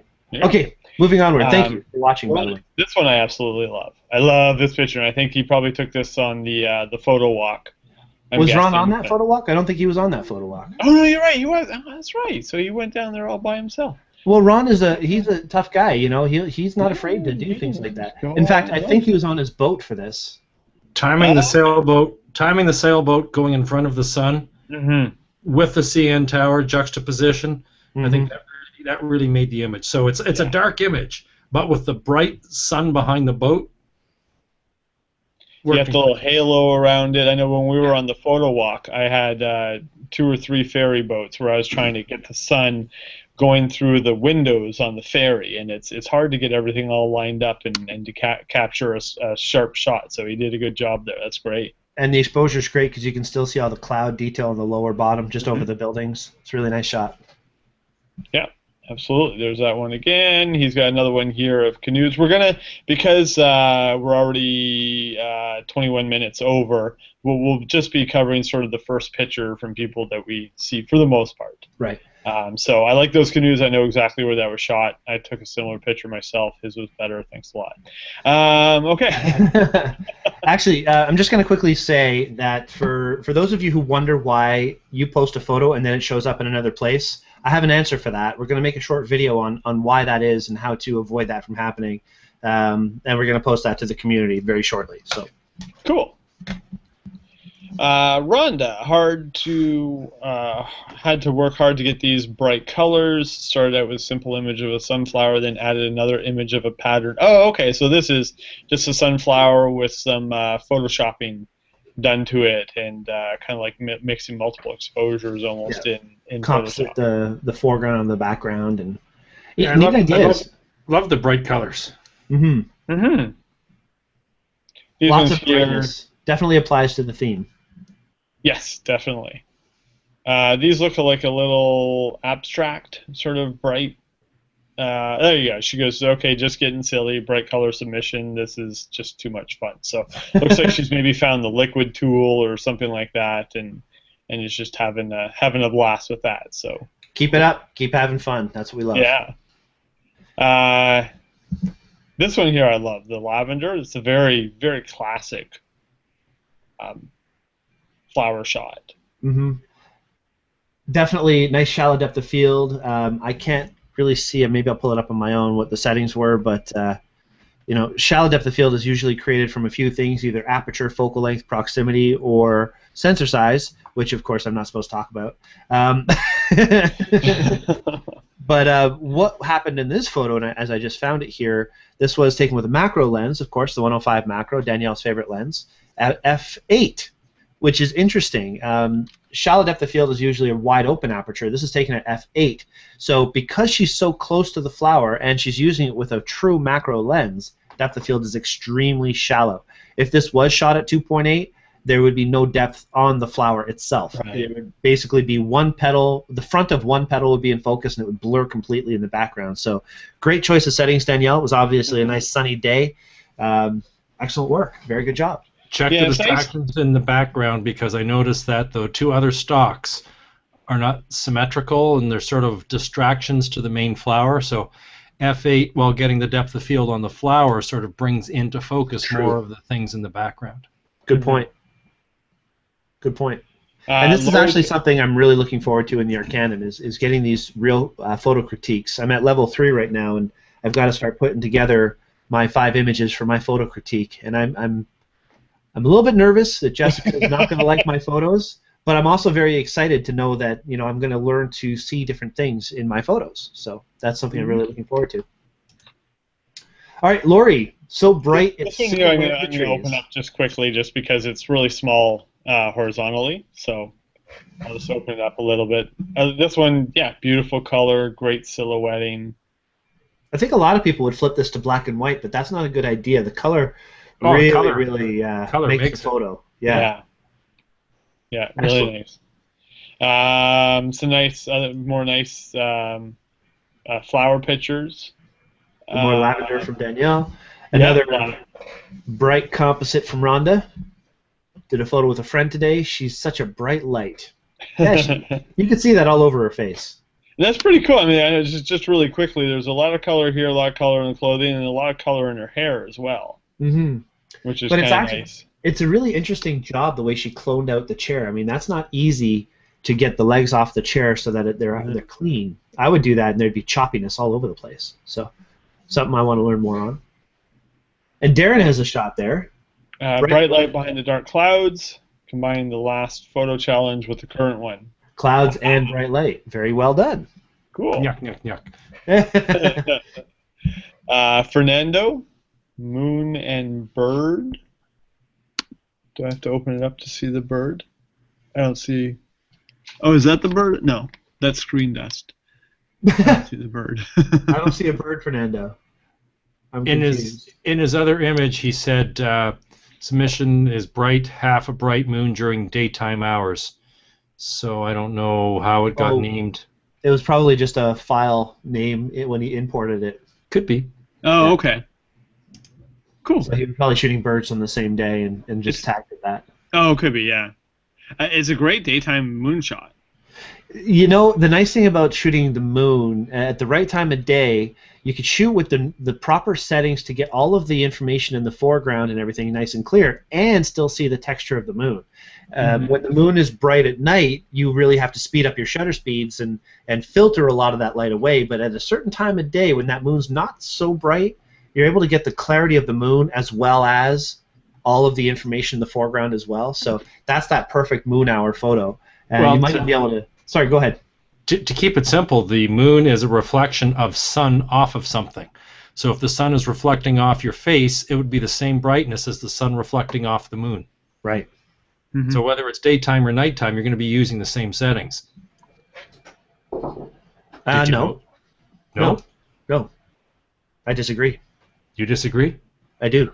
We should test this theory. 250th at f8. The next time there's a half moon, you shoot it at night at 250th f8 ISO 100, you're going to get the same brightness of the moon, more or less. My favorite shots have been f8, yes, but more like 640 or even faster. 2.8. This isn't the daytime, 250th 2.8 ISO 100.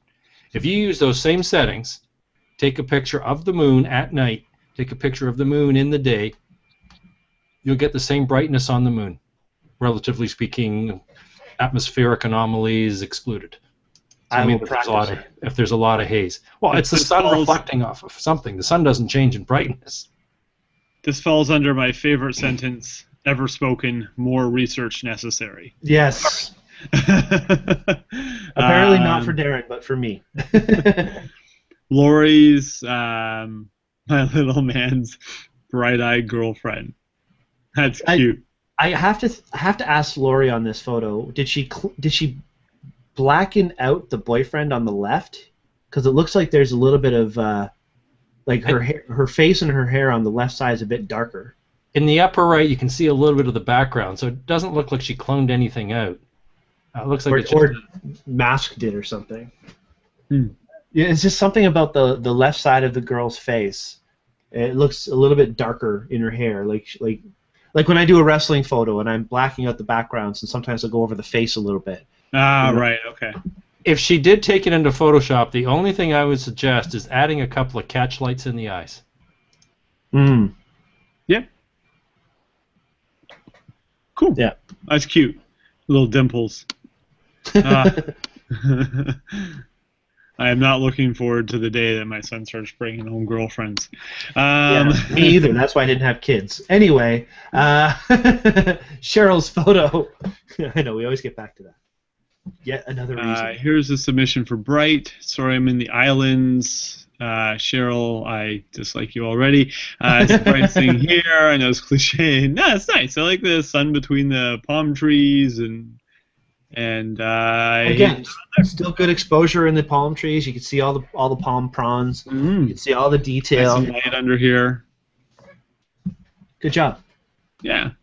And thank you for submitting. I know you're on a vacation or you're on a trip, and you still submitted, so I really, really appreciate that. Absolutely. Chris. Too white to take my picture.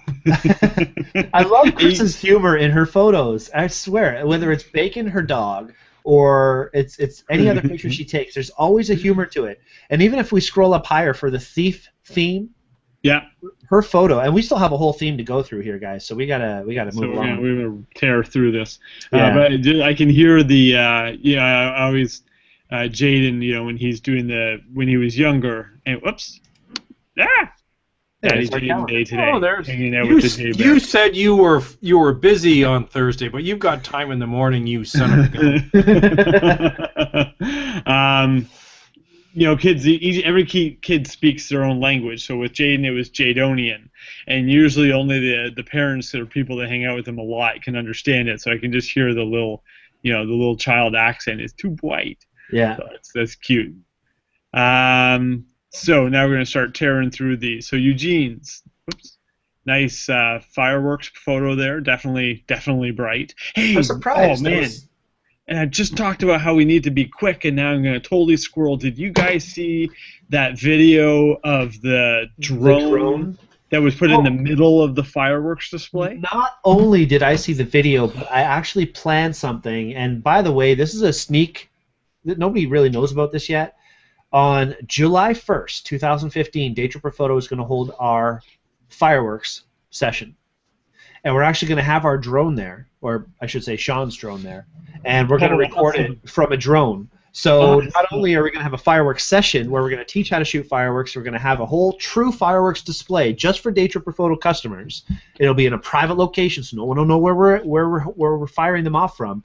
Yeah, it's going to be an awesome time. So cool. Book it, everybody. July 1st, 2015. Daytripper Photo fireworks. Yeah, baby. Yeah. So great picture, spawned a lot of conversation. It's not too late. I submitted the bright smile of my chocolate lab Ranger for the photo challenge this week. Love it. Yes, definitely. Love it. Look at the face. That is a dog that is eager to please. It reminds me of the dog from Up for some reason. Yeah. Like, Squirrel. the joke is funny because the squirrel gets dead. All right. Thank you, Kevin, for submitting that. And Simon. Now this looks very familiar, doesn't it? Yes, it does. This fine feathered friend here. This is, I believe, is from the Niagara Falls Bird Kingdom, where we just had a day trip, and we saw this bird, and he waved at us. He's a waving bird. Oh, the waving now. That's right. I could never get that bird to wave at me. Well, I didn't have any trouble. I had the 500mm lens, so it could have been a little intimidating. Yeah. I put the GoPro right up in his face. He didn't mind. Nice shot.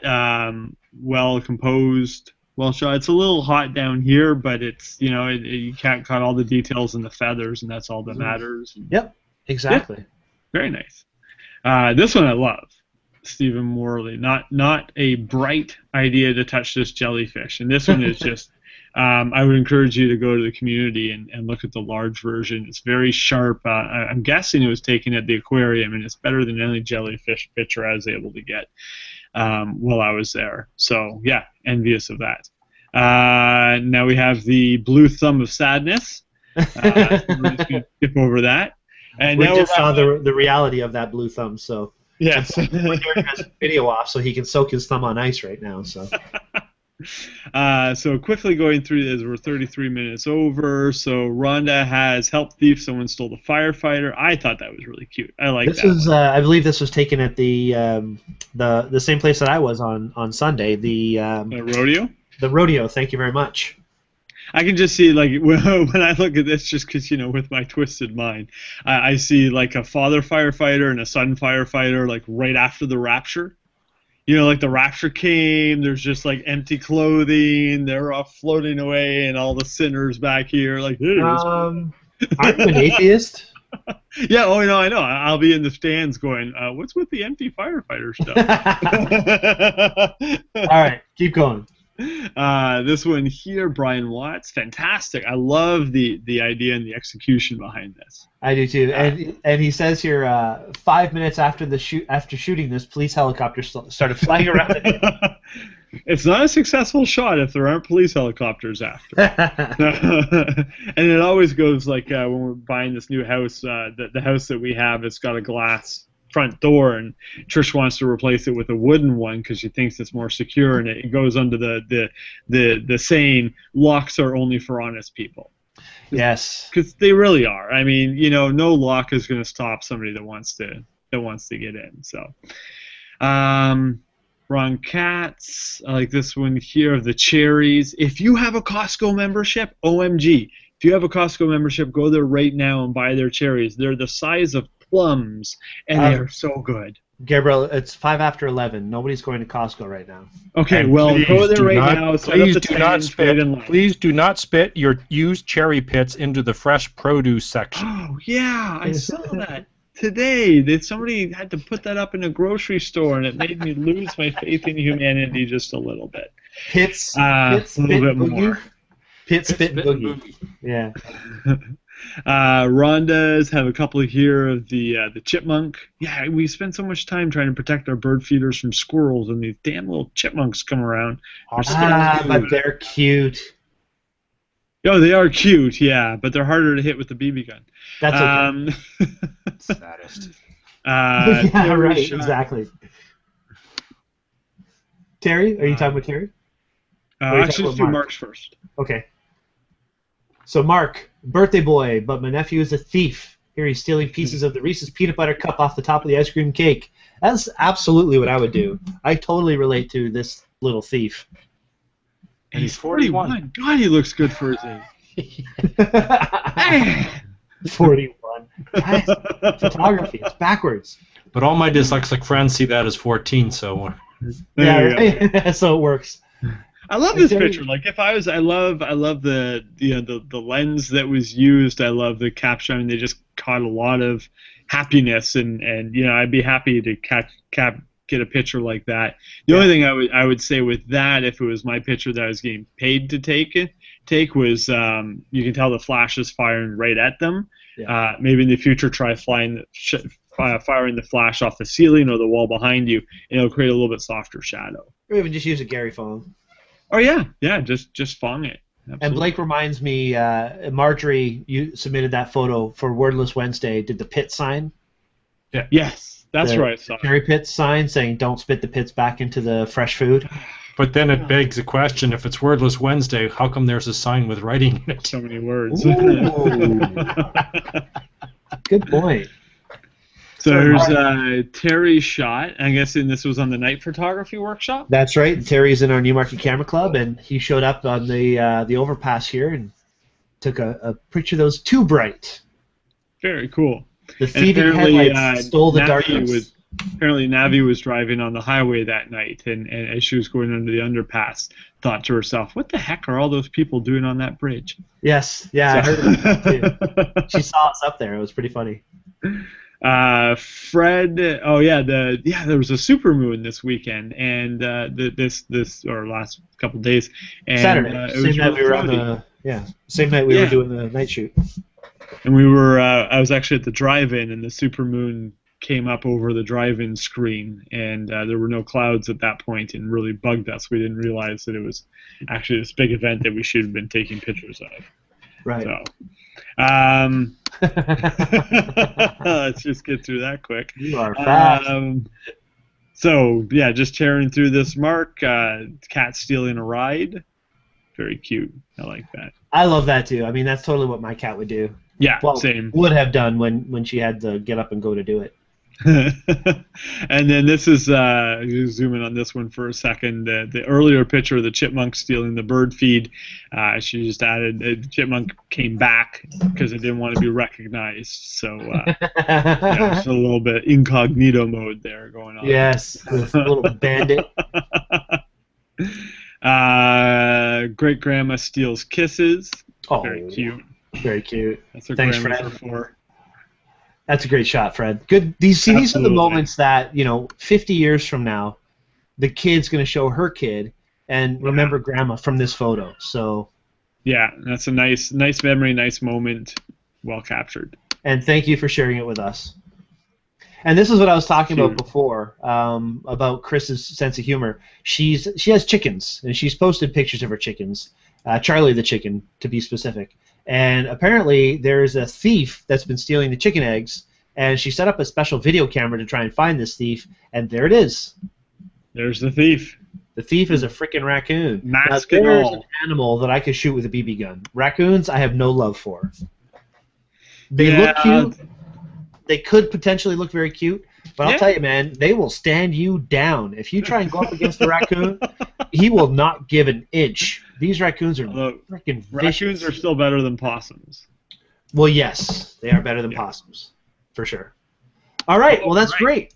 Thank you, everybody, for submitting amazing photos this week and last week, and I apologize for the show going so long this week, but you know what? We missed a week, so I guess we had a little bit. Good pictures. We had a little bit to make up. Okay, so let's go into the winners because we all want to go to bed, and I'm sure you all do too. We're losing viewers. Gabriel has an hour ride home to get to work or to get home, so we're going to announce the winners. Yeah. First from Bright. Right. The third place from Bright, who gets the lens pen, is Eugene for his fireworks photo. And I think the big reason why is because we just had July 1st, and this is the only fireworks photo we got. So I'm a little bit wondering about that. So yeah, excellent job on that photo. Thank you very much. And for second place, for the theme of Bright, goes to Mark for his fridge photo. Fridge photo. And Mark, you're going to pick up the. I should probably put on your screen so people can see. Yes, there it is, Mark's fridge photo. And you're going to pick up the lens pen cleaning kit. So very good job, Mark. Thank you. And for first place, the winner of this week for Bright goes to Ron for his sunset photo.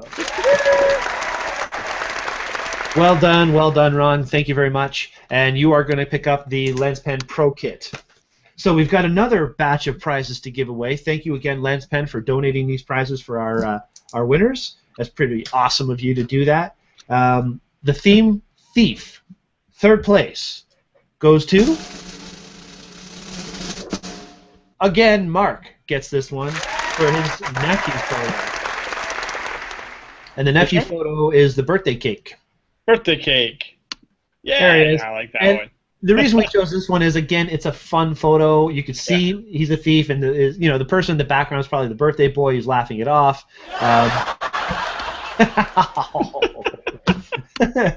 Good job there with the sounds. All right, second place this week goes to Brian Watts for his Thief in the Night photo. There it is. Thief in the Night. Well done, Brian. Excellent photo this week. And I think people are surprised that Brian didn't win the first place prize for the Bright theme with the flash in his face. And that's because we don't know why. And first place for Rhonda's, or for first place for Thief is Rhonda's chipmunk with the mask, because it's freaking hilarious. So thank you very much, Rhonda, for submitting your chipmunk photo and for putting on a little bandit mask, because it's kind of cute. I think I want one. All right, that's it for us tonight, guys. Thank you all so much. Chipmunk for the mask. I know, not the chipmunk, just the mask. Oh, okay. Yeah. All right. So thank you all so much for submitting your photos this week. We really appreciate it. We have a theme for this coming week, and we really, really, really hope that you all get behind this theme, because it's going to be a little bit more of a challenge than what you might have found from us lately. This week's theme will be... Waiting for drum roll. Ah, there it is. Symmetry. That's right, symmetry. Symmetry. Awesome, cool.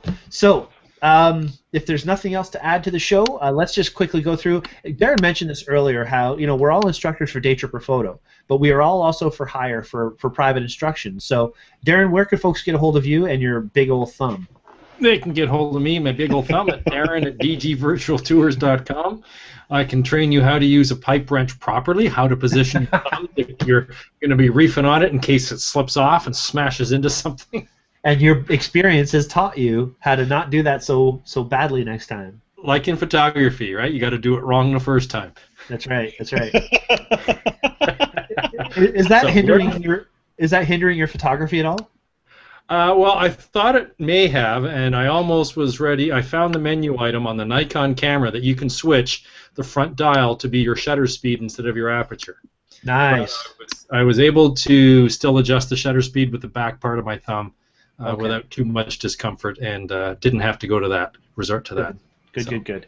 Well, Darren at DG Virtual Tours teach you guys how to use Lightroom, Photoshop Elements, anything like that. Beautiful. And of course, Darren's going to be instructing on all the Daytripper Photo day trips if there's enough people that register. So register. Gabriel, where can folks get a hold of you, and what services do you have to offer? Well, hang on a second. Wait a second. I don't want to go so broad as what all services you offer, because we know you offer some pretty crazy services. No, go ahead. Sorry. So, well, mainly for event photography, wedding photography, corporate headshots, family photography, personal headshots, boudoir, you name it. I mean, we pretty much do a little bit of everything, and I'm happy as long as I've got a camera in my hand. You can reach us at me at gabriel@bousquetphotography.ca. You can go to our website at bousquet.photography or bousquetphotography.ca, and that's it. About it. Awesome. Yeah. Cool. Gabe and his wife Trish run Bousquet Photography. Awesome couple. They have a great time with all their clients and so on. So seriously, check them out. Awesome stuff. And myself, I'm Brian Weiss. I own Daytripper Photo. I've been running it since 2008. We have a great time. We've run dozens and dozens and dozens of sessions and helped thousands of people make better photos. The Daytripper photo community on Google Plus is very active, and there's lots of really fun people that you can learn from. So enjoy yourselves. Check out daytripperphoto.com, www.daytripperphoto.com, and see the sessions that we have coming up. Actually, there are a couple. July 27th is our next Bring on the Night session, and that's always been very popular. The Bring on the Night sessions basically are a night photography class. We're going to teach how to do light painting, how to shoot fireworks, not shoot them, but actually shoot them, and all kinds of great slow shutter speed in low light or fast shutter speed in low light combinations. Give you some more control of your camera in low light situations. Also, August 10th is our next falconry session, Birds of Prey, where we're going to be having our own private Birds of Prey class. It's about 6 hours long. Lots of great information, lots of great birds and things like that that are going to be there for you to shoot. Shoot, not shoot. And yeah, it should be a lot of fun. Of course, we're going to go back to the Daytripper Academy afterward, do a photo review and a little editing class to help everybody make better photos and finish their photos when they're done. Oh, and another great part about the August sessions, by the way, this applies to all the August sessions, which I'm super excited about, is we're going to have a special visitor. I don't know if you guys know, but my mother lives down in Florida, and I don't see her very often. And once in a while, she'll pop onto the show and make a few comments, which is great. But realistically, that's how I keep in touch with my mother. She's going to be here for the month of August and come on all of the photo day trips. So I'm super excited about that, and I can't wait for Mom to come on the falconry session. She's going to have a great time. And so will we. So that's it. We're done for the night. Thank you guys for staying up late. And Gabriel, thank you for showing up at a job. I know you're on the job right now, or you were. I think you finished your job, and now you're just kind of chatting, waiting to go home. And Darren, I really appreciate, Darren, you being here as well with your busted thumb and everything. It can't be very comfortable. Thank you so much. And for everybody watching, and for all my new friends on the Arcanum, thank you very much, and we'll see you all very soon. Take care. Have a good night, guys. Bye-bye.